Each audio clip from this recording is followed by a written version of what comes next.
हथिया के मैया बारू सवार, हथिया के मैया बारू सवार, आवतने डर लागेला, लागेला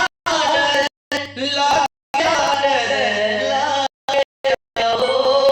हथिया के मैया बारू सवार, आवतने डर लागेला।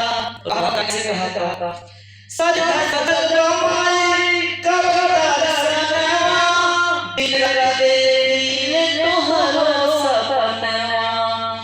सजा सजल माई करवरा सनवा, दिल दे तोहरो सपनवा। जाके पास गइलो, जाके पास गइलो, जाके पास गइलो मैया ऊंचे पहाड़। जाके पास गइलो मैया तू ऊंचे पहाड़, आवत में डर लागेला।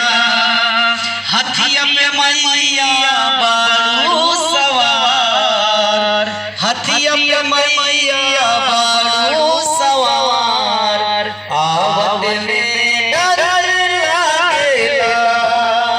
भक्त कहता लिखिन भजनिया माई कमल से बूटी, तो हर का बोला नहीं आई छोटी। लिखिन भजनिया माई कमल से बूटी, तो हर का बोला नहीं आई छोटी।